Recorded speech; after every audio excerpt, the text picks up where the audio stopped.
Hello everybody, welcome to another video. Today is the 14th of November and it's been an insane 24 hours because the Russian forces have been able to break through the line of contact and infiltrate in a really deep manner into the town of Novopavlivka for the first time. We're going to go through the way in which they achieved this in the order of battle near this town.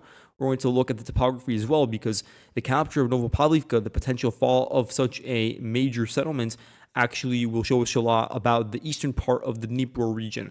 But as we zoom in, we'll also look at what's going on further south, for instance, around the Haichu River line in near Orestopil, and also in the direction of Veliki Komichalivka. There's been the capture of Orestopil, so we're going to look at that in today's video. There's going to be an addendum to what I talked about yesterday in relation to Pokrovsk and Myrnrod when it comes to the Ukrainian reinforcements being moved around this region and some of the activities undergone by the Russian forces as they tighten the noose around the Myrnrod agglomeration. We're going to talk a bit more about Chasiv Yar because I don't think I did it enough justice in yesterday's video. And we'll finish off by giving you guys an update about what's going on in Kupiansk because there are now Ukrainian attempted counterattacks. So I want to go through the details of those events. But let's begin with Novopavlivka. This is, of course, the major headline from the past 24 hours. The Russian forces have been able to capture at least 36.6 square kilometers of territory.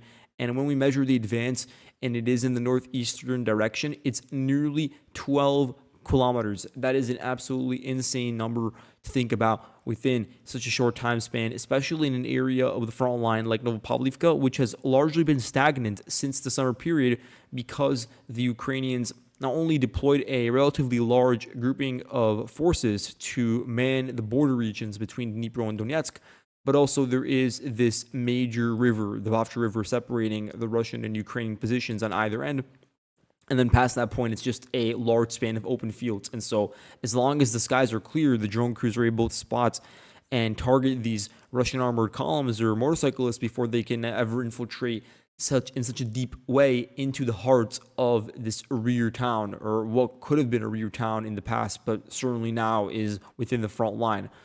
So that change, the dynamics of the battle ended up changing over time, especially now that the skies are not clear, that there is a really difficult time for drone crews because of the fog, not only here, but also in Pokrovsk and Myrnrod. This same issue has been raised numerous times, the fact that drone crews are not able to respond in time before armored columns are able to cross over the river and get not only towards the gray zone, but actually pass it and enter into areas that would nominally be under Ukrainian control. So that's exactly what happened over here with Novopavlivka. So just before we get into the details of what exactly happened today, I want to go through a timeline of the troop redeployments towards the town of Novopavlivka. So this started around summer of 2025. There was a major downscaling of Russian forces in the southern part of Pokrovsk. A lot of these forces that were involved in the July breakthrough into the center of Pokrovsk that was eventually repelled, those forces, after a brief period of rest, were redeployed westwards, in this case, towards Moravka, Novoserhivka, Horikove, Kotlarovka. So they were involved in the capture of those villages and also clearing out the remaining trenches and tree lines near the border. So that had the role of course, overrunning those posts and pinning down Ukrainian forces along the eastern flank, while the main spearhead, as we have seen over the past 24 hours, was pursued southwards. And this was a way of just sort of splitting the Ukrainian garrison up so they wouldn't be able to delegate all of their attention to one particular area that was the most pressing, you can say it like that. So the 36th Combined Army, it's still split at this point between Pokrovsk and the area east of Novopavlivka, but that's just one area where we saw redeployments from. You also have the 90th Guards Tank Division, so a massive contingent of motorized rifle regiments and tank regiments within that broader formation are currently deployed south of Novopavlivka and are not only engaged in the fighting over there, but also in Filia and to some degree in Ivanivka. And you also have certain elements of the 29th Combined Arms Army, which is, again, the major umbrella for all of the units operating in the Zaporozhye region right now. So some of the elements of that CAA are also involved in the Novopavlivka operation. But we can go through the specific order of battle later. First, on the actual unit that pursued this advance, it was the 80th Tank Regiment within the 90th Division. So they were They were a force that was involved in crossing over the Vovcha River last week, and at the time they were able to take advantage of some of the pontoons or some of the narrower parts of the river in order to move their armored assets across. A lot of them were targeted in the process, and so some of the initial armored forays in this area were not successful. But eventually, due to the combined efforts of Russian forces that had taken over Filio and the ones that were pushing from Horikove, they were able to create the conditions that squeezed the Ukrainians out of their forward positions near the river. And having that buffer removed from the Ukrainians' perspective, it gave the Russians what they needed in order to finally, in a more organized manner, cross over the river and bring heavy equipment along as well. So we can see that this really started to cascade around mid-October, because that's when we had Russian forces not only take over Filia, but then also push really far to the east. And since then, it's been this mad dash by the drone crews of the 46th Air Assault Brigade to just prevent any cutting off of the small Ukrainian squads operating further south, because they are, of course, pinned down in some of these forested areas and tree lines, whether they be exactly adjacent to the Vovcha River or slightly further north. In any case, the walls caved in on them due to the push from the west, and then also this reinvigorated movement from the east, whether it be from Horikove or from Dakhny. And that's what we talked about in yesterday's video, actually, that first stage in the capture of this pocket south of Novopavlivka, which has served as such a significant and formidable buffer, not because of the degree of fortifications, but just because of the amount of space, and that during certain weather conditions makes it impossible for armored assaults to actually be utilized. And you could see that there are some fortifications, including this one horizontal anti-tank ditch, and then also around the perimeter of Novopavlivka there were some. So had we not been dealing with the situation where there was rapid breakthrough, and of course all of the entry and exit points were sealed off, then in that case you could say that these trenches around the perimeter would have had some sort of utility. But in actuality, they played a minimal role in actually holding back the Russians. Probably not an effect at all, because you don't have men that were actually holding on in many of these cases. But to look at the first stage of the capture of much of Novopavlivka by the Russians, it started off by cleansing Ukrainian presence in this 22.5 square kilometer chunk of territory that formed the basis for the initial bridgehead past the Vovcha River, and that was only really solidified over the past 2 to 3 days. Now, yesterday, well, around the 13th, that's when the 80th Regiment actually pursued their advance over here, and they did so along this main road that passes through Dakhny and then advances northwards vertically all the way up until Novopavlivka, and that's where we have two pieces of evidence, video footage, to back up the claims that there actually are Russian forces inside. So it's not just based on reports or an off video. There are actually two of them that are separate. So on November 14th, this is when the video was released, but it's from a day ago. So the 13th, we had a Russian armored vehicle destroyed within Novopavlivka. These armored vehicles were, of course, afforded all of the necessary protections. So the Russians weren't really thinking about mobility over here. They cared more about the solidity and the intactness of the vehicle, its longevity during the assault, because the goal was to hold out for as long as possible to ensure that eventually the forces can dismount, even if that means that it's drawn out and during that process the armored vehicle gets destroyed. What's more important than preserving the pieces of equipment is actually ensuring that the crew inside of it could dismount and really lay the seeds for a broader blossoming over here and a broader capture of a large surface area, which is what we're seeing unfold right now.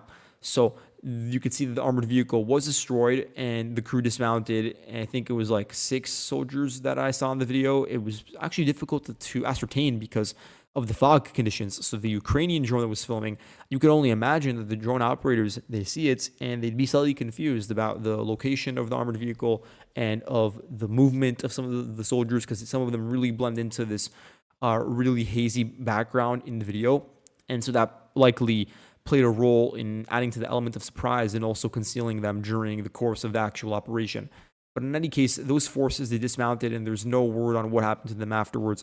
For all we know, they could still be holed up over here and solidifying control in the basements, or they could have been killed. But I do think that if they were, we would have seen some sort of footage over the past day of all of that to back it up.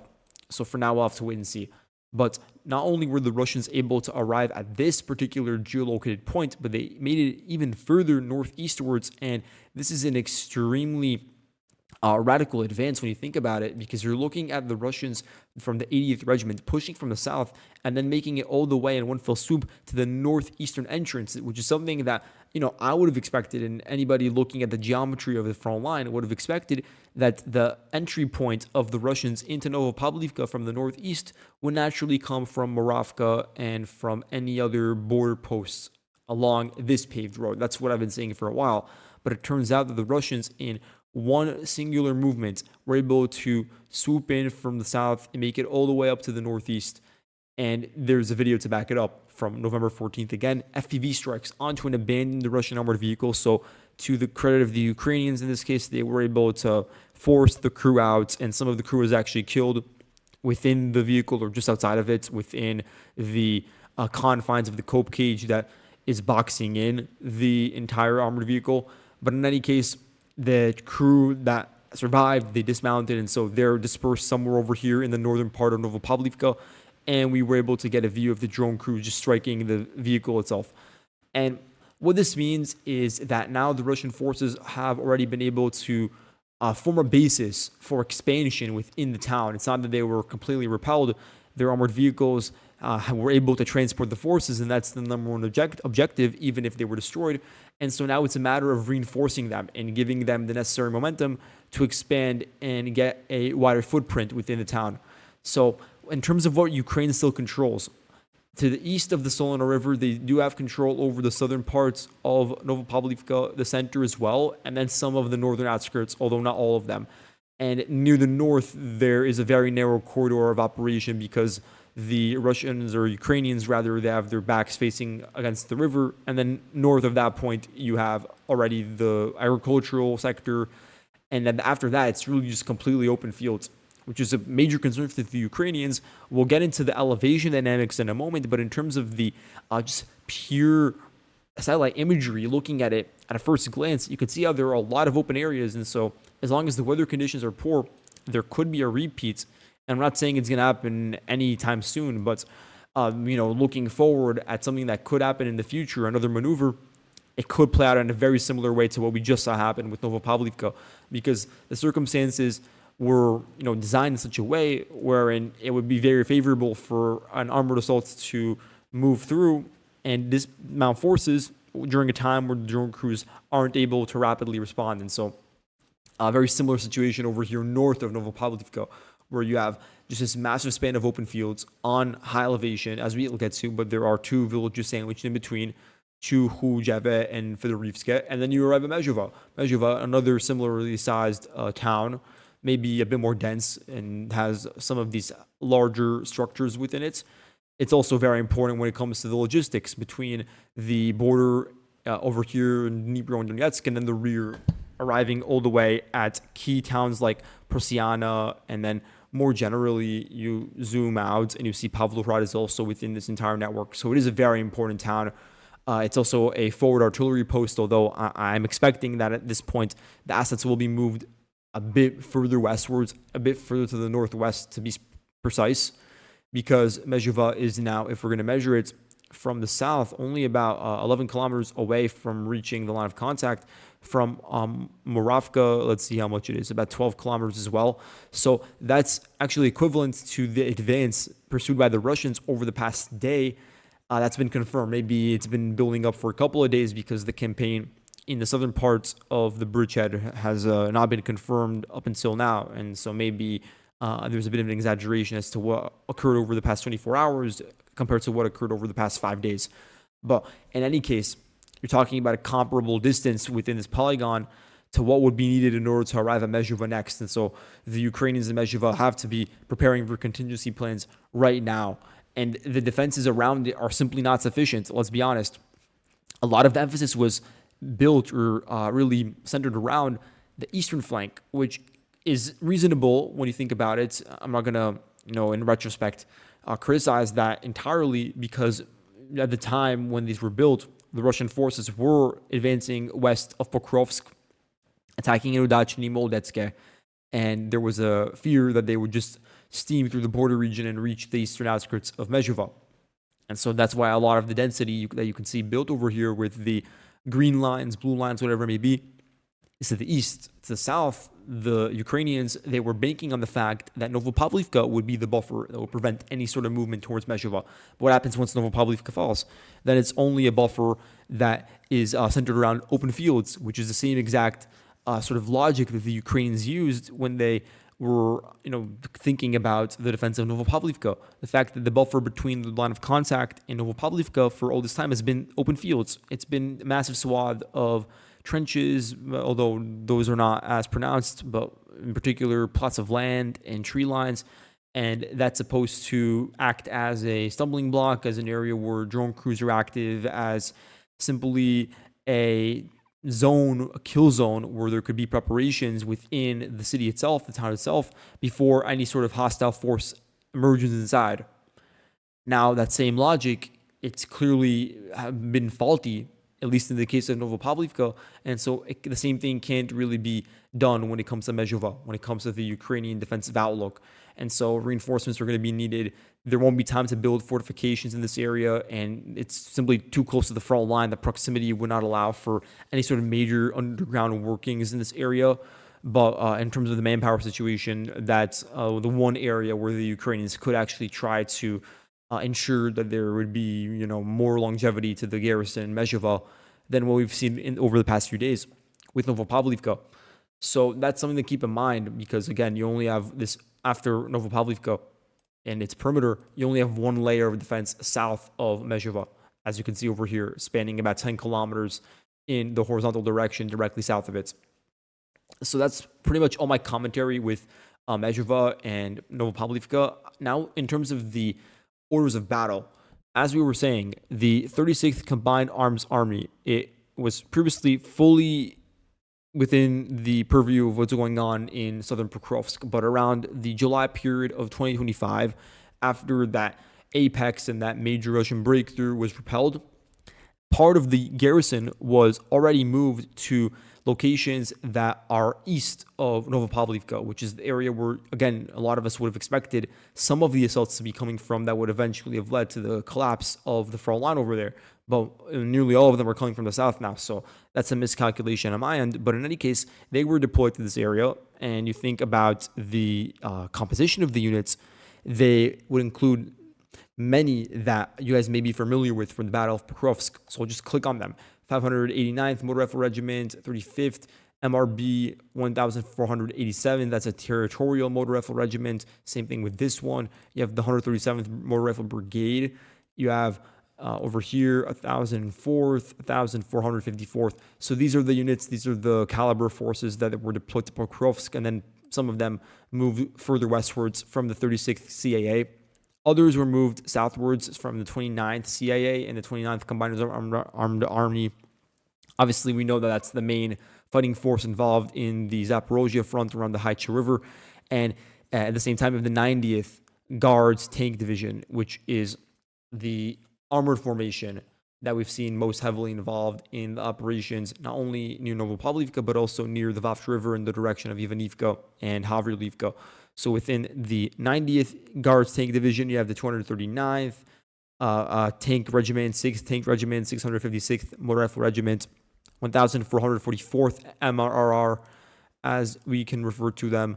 And I'll just click on them. Hopefully I can find all the units over here, but they're all on my map. I've been keeping track of them pretty closely over the past day.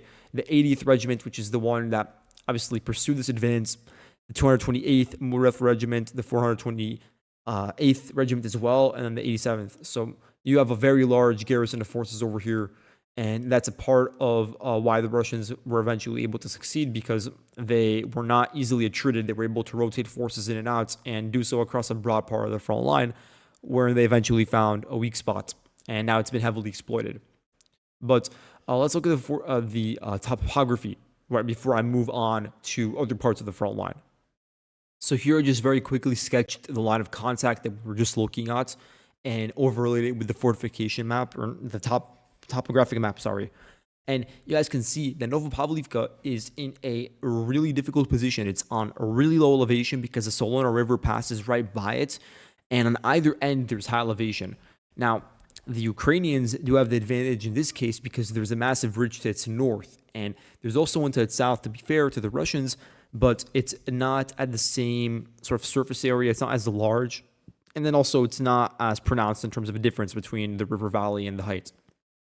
There is, of course, this entire network north of the tributaries that branch out of the Vovcha River, because we have the Vovcha River over here, and I'm marking it in red, and it connects to Andrivka, for instance. So all of the fields north of Andrivka, they're on pretty high elevation, and those are areas where the Russian forces are stationed, so they have that as a means of applying pressure to Novopavlivka. And then also to the north of the tributary, you have this network of villages all the way to Horikova. And that's an area where we also have rather high elevation, overlooking Novopavlivka and putting the Russians pretty much in a parallel footing to the ones that are located northwest of Novopavlivka, the Ukrainians that may be falling back at some point. So that's the state of the topography. And so the Ukrainians, they're fighting now with their forces within this lower lying area. The Russians, if they're going to take it over, then they're going to have to fight uphill to reach the next sector, but it is in an area that's relatively open, meaning that they're going to have a higher likelihood of success. Now, after that point, it's important to look at Mezhuva, because Mezhuva is located at the crux of another major heights. So past Pokrovsk, you have the railway station, and that passes through Dachny, it passes through the border, and then through Mezhuva.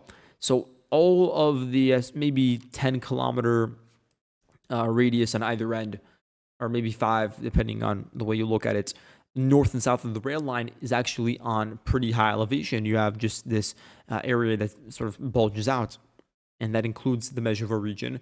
So the Russians, if they exploit the ridge northwest of Novopavlivka, they will be put on equal footing with the Ukrainians in Mezhuva that currently are afforded with this major, underlying topographic benefits. And that would offset some of the effects that the Ukrainians may have had to maximize the effectiveness of their defense in this town. More generally, you look at the way in which this rail line maneuvers, and it also passes through Prosiana. And Prosiana is also an area where you have, again, the rail station, massive town, massive ridge around it, even larger than the Mezhuva one. So this is another really important center of gravity for the Ukrainian forces in the Dnipro region that is certainly not on the chopping block right now or even close to it because of the distance and the lack of a connection to any of the most relevant front lines that we're currently talking about. But it is still an area that the Russians in the back of their mind are keeping tabs on, and certainly is a part of the long-term plans. That's my view of the situation. Of Veliki the Russian forces have been able to capture all of Orestopil. This is an advance of 27.6 square kilometers at least. I'm being generous because I'm still marking Sosnivka as being partially under Ukrainian control because there's no word on the status of that town. We only know that the Russians advanced 8 kilometers northwards. This assault was pursued by the 36th Motor Rifle Brigade of the 29th Combined Arms Army. And you could see over here from November 14th, the compilation video. So 36th Brigade, they captured it. They claim to have cleared 250 houses and quote-unquote destroyed a company-sized formation from the Ukrainian 67th Mechanized Brigade along with 10 armored vehicles. So there are a lot of frames of flag raising scattered across the village. So the status of it is not really under question. It's certainly been taken over. This is important because for a while, the Ukrainians, due to reinforcements and due to the Russian attention being shifted southwards, they were not really pursuing any advances over here in the direction of the Vovcha River. But it appears as if their goal is to ensure that there is no longer a Ukrainian presence south of the river, perhaps crossing over the bridge too far, and it's not a part of their docket right now, but certainly shoring off the positions over here, ensuring the Ukrainians don't have the flexibility south of the river. That's a major goal for them, and that would include, moving forward, the capture of all of Sosnivka and the closing of the Ukrainian pockets in Alexandrov and Sichneve, which is something they've not been able to do yet. It's not been a major priority. And now, as a result of this recent advance into Orestopil, the Ukrainians in Veliki Mikhailivka, they will be under intense scrutiny. They're going to be under a lot of direct pressure because the only dividing line between the Russians and Ukrainians is simply this narrow pass along the river. And so it's going to be far more difficult for the Ukrainians to mount a long-term defensive campaign, and it could actually end up being similar to what's going on in Ivanivka right now, where eventually it reaches a critical mass and the Russians can simply cross over the river without as much resistance, and then they can seep into the center of the town itself, which is something that previously was not possible because it is such a major garrison for forces over here that try to accumulate and then branch out.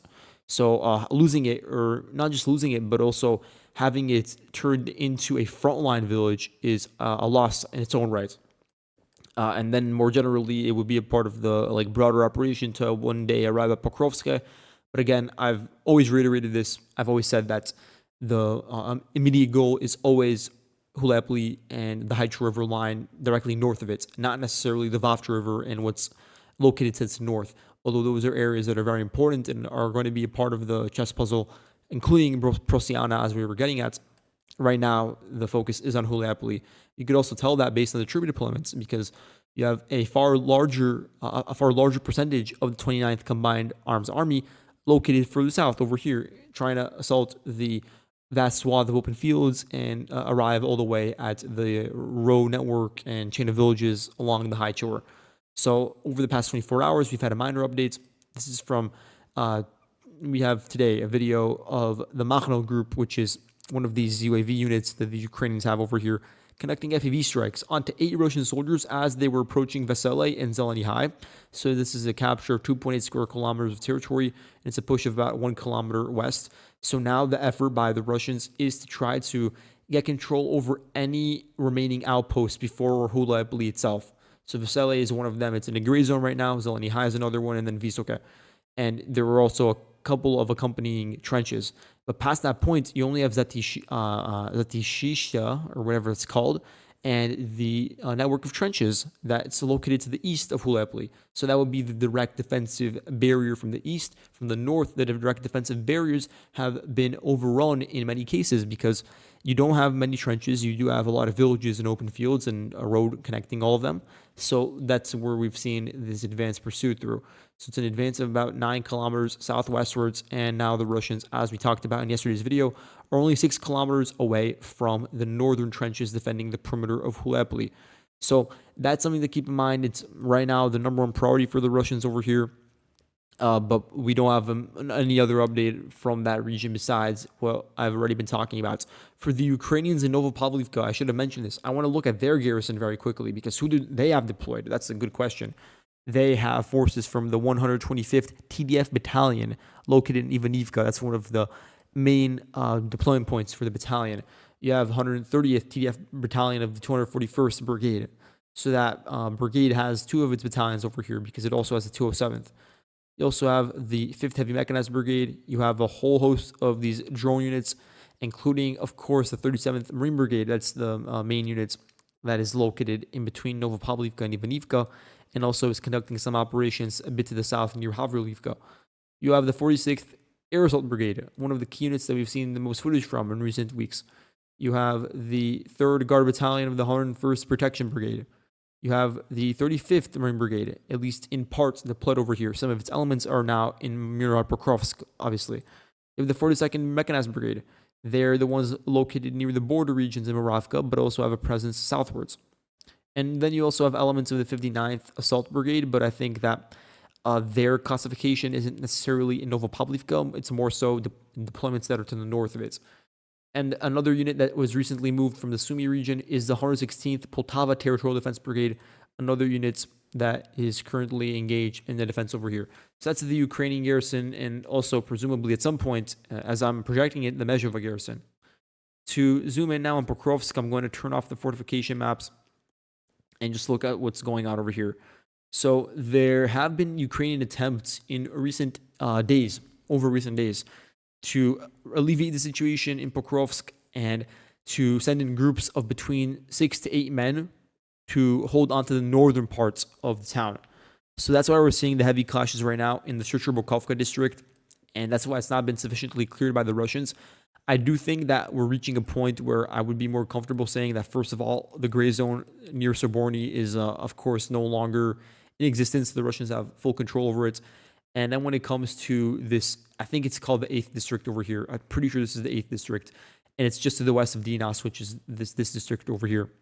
So the 8th district is an area where you do still have some Ukrainian presence, but even some Ukrainian sources are starting to say that the Russians have taken it over, which could be the case. It could very well be the truth, because you have this very strong push towards Topography from the west and then towards Donetsk from the east, and it would leave the Ukrainians in the center enveloped. So we're going to try to find some sort of information on the particularities of what's going on over here. But until then, I won't change the map, but I'm getting very close to doing so. Around the eastern parts, northeastern chunk of Pokrovsk, you have the Dinas apartments. Those are still being fought over. They've not been taken yet by the Russians, and there is a sort of window of entry into Pokrovsk that still is available through Hishny and through Rodinske, and then everything in between.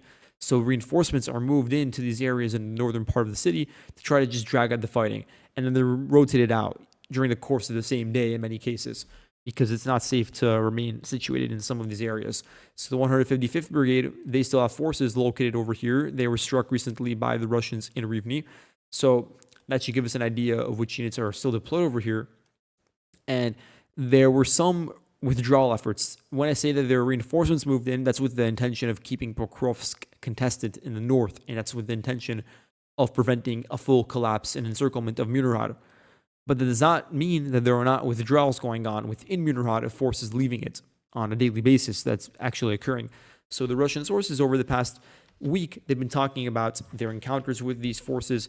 There was the one infamous video of 25 soldiers. This is what was claimed by the Ukrainian side, or the Russian side, on November 11th. They claimed that 25 Ukrainians were forced to surrender. Some of them were wounded, some of them being held up or having to limp on crutches.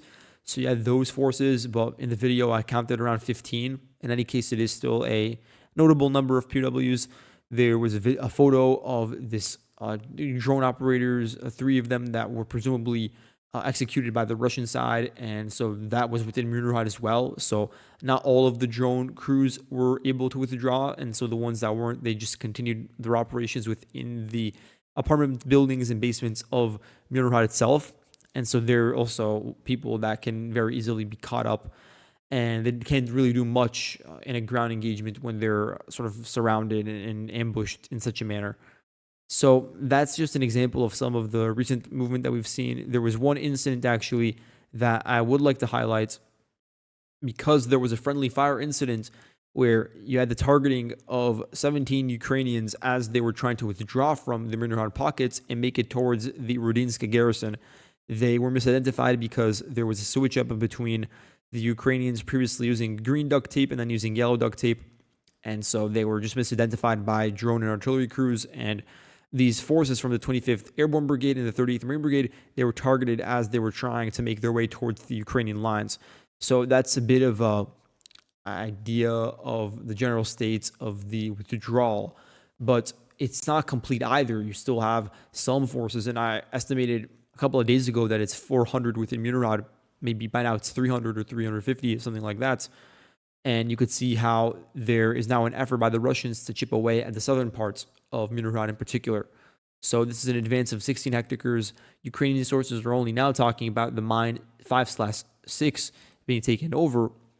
But you also have the Zapadny microdistrict in this southern parts of Munirad, and it's falling into Russian hands. As you can see, the 3rd Battalion of the 79th Air Assault Brigade conducted grenade drops onto this microdistrict. So you can see how it's an advance amounting to, let's see, about 500 meters if we're being generous. And it's with the goal of squeezing the Ukrainians out of their final positions in the southern tip of the town, and then also in Sukhy Yar and Lysivka. At the same time, Munirad itself, not much of a change over here in the center, because again, the attrition rates while trying to pursue such an operation are rather high. So the goal is just to continue putting pressure on some of the more marginal areas, and then also, of course, on the supply lines. And that's in turn where the Ukrainians concentrate all of their reinforcements from, say, the what was it? I think 137th Battalion of the 37th Marine Brigade or 35th Marine Brigade. You could see that them over here on the map, or the 1st Battalion of the 82nd Air Assault Brigade, or reinforcements from the GUR, from National Guard protection regiments that are all stationed around here, or from the SSO, Special Operations Center East, or the ones that are operating in Rodinska, northern Pokrovsk, etc., that are all part of the broader scheme of trying to direct Russian attention away from the Murad pockets. In the area east of Shehove, the Russians also advanced. So Shehove is getting very close to getting cut off, and same thing with this area north of Volodymyrivka. So this is 27 hectares worth of territory fallen. 2nd Battalion of the 95th Air Assault Brigade, they dropped grenades onto Russian infantry in eastern Shehove on November 13th. So that's just video after video of Russian soldiers, not just vehicles being destroyed, but soldiers that have dismounted operating in these houses. And so they're getting very close to closing it off and then leveling the front line before the next target would be Sofivka and Turetska. You also have what's going on in Chasiv Yar. I don't know whether I talked about it yesterday because I can't even remember. I was like half asleep during that video.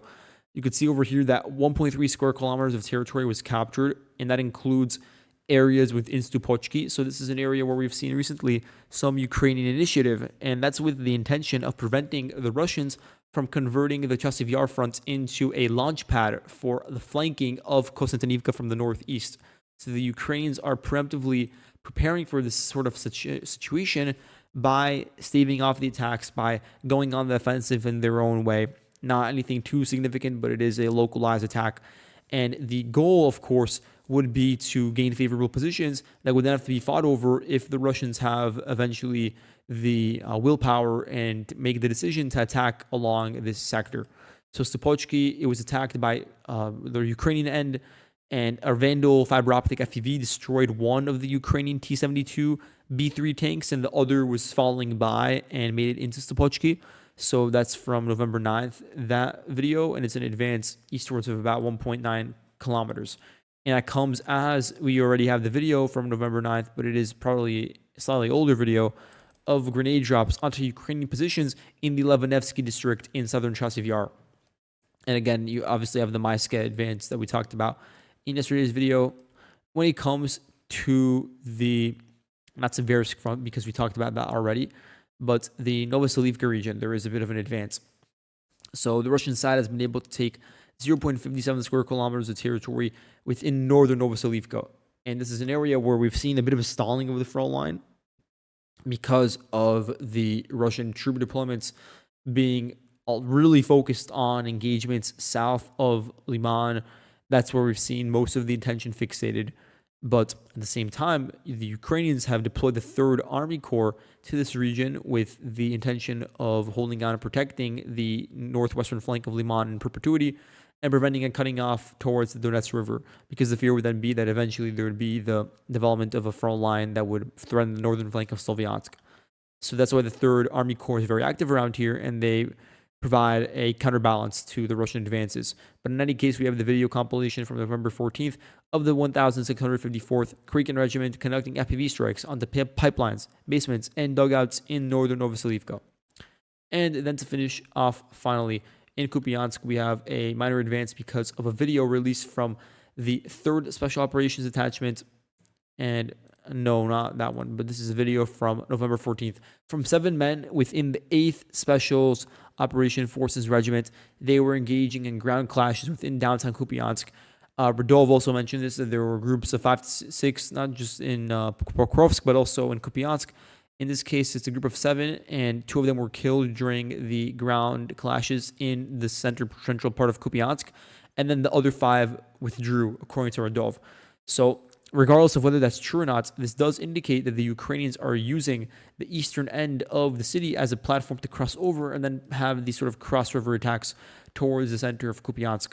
So this downtown area that was previously marked as Russian-controlled, where you have the warehouses and a couple of other large structures, now I'm just leaving it as a gray zone until there's some sort of deeper, more thorough confirmation of just what's going on over there. And so that's all that for today. Thank you all so much for watching. Hopefully the video is under 40 minutes. And I'll see you guys in the next upload. Goodbye.